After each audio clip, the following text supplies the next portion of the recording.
Di dunia yang terlihat tenang, ada kegelapan yang tak pernah tidur.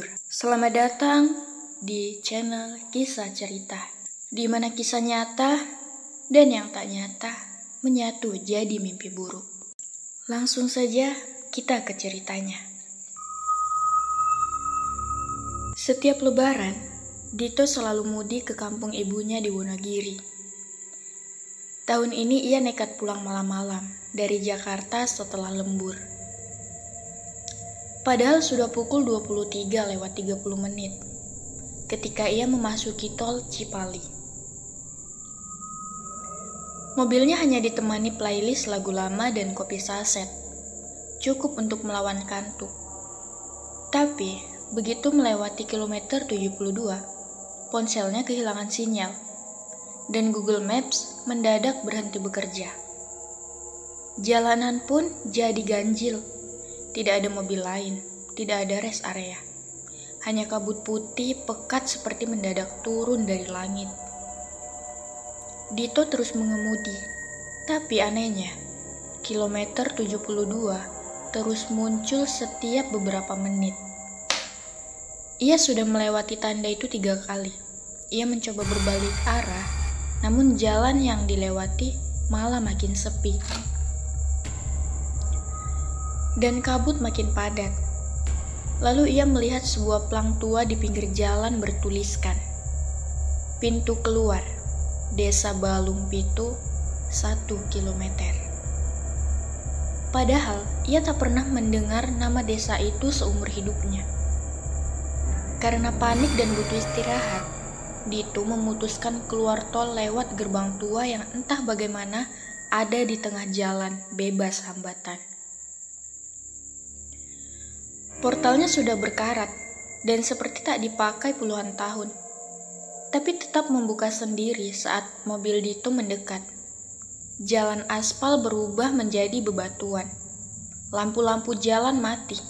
Yang ada hanya pohon-pohon tinggi menggantung seperti ingin menutup jalan dari langit. Dito melintasi jalan sempit itu hingga sampai di sebuah desa berkabut.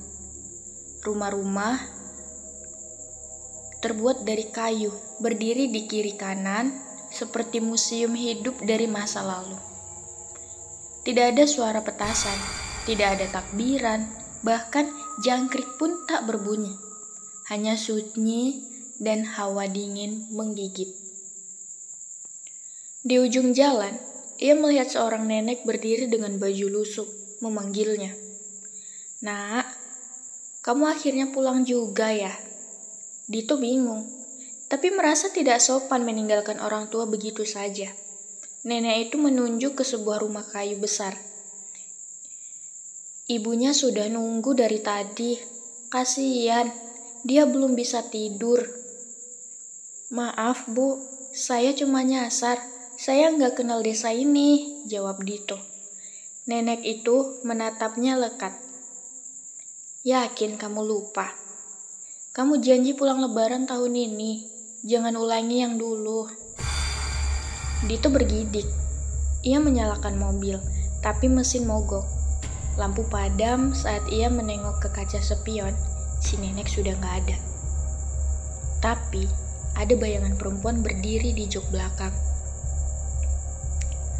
Rambutnya menutupi wajah, tubuhnya pucat membiru, dan tangannya mencekram kepala kursi depan perlahan. Dito menjerit, keluar dari mobil, dan berlari ke arah hutan. Jalanan tiba-tiba berubah. Rumah-rumah di desa tampak kosong. Jendela tertutup rapat. Di dinding, salah satu rumah tertulis dengan darah, "Kamu sudah mati di kilometer 72 tahun lalu. Tapi kamu tidak pernah sadar." Jantung Dito seperti diremas. Ia terus lari hingga menemukan rumah paling besar di ujung desa. Pintu terbuka perlahan, bau busuk menyengat. Di dalamnya tergantung foto-foto tua di dinding. Salah satunya potret seorang wanita menggendong bayi. Wanita itu mirip sekali dengan ibunya. Tapi di bawah foto tertulis, "Nyonya Darti, penduduk desa Balung Pitu, meninggal 1987. Lantai kayu rumah itu berderit saat Dito melangkah naik. Ia mendengar suara rintihan dari lantai 2. Saat tiba di sana, ia melihat sosok perempuan tua duduk membelakanginya di kursi goyang. Rambut panjang, tubuh ringkih. Ia bergetar. "Bu?" Perempuan itu menoleh perlahan. Wajahnya setengah meleleh, matanya hitam pekat tanpa bulu mata. "Kamu pulang, Dit. Akhirnya kamu pulang." Dito berlari keluar rumah, namun kini desa sudah berubah. Langit merah darah, kabut bergulung seperti asap. Sosok-sosok tubuh bergantung di pohon berdarah. Mayat-mayat berjalan tertatih ke arah sambil berbisik, "Ikut kami, pulang ke desa, kamu bagian dari kami." Dito lari ke arah jalan masuk, kembali ke mobil yang kini penuh darah. Dan di kursi kemudi, ada tubuhnya sendiri dengan wajah remuk, darah mengalir dari pelipis. Ia muntah, jatuh terduduk. Dari belakangnya suara lirih terdengar. "Kamu korban ke-72. Tol ini dibangun di atas desa kami. Mereka lupa izinkan pemakaman kami.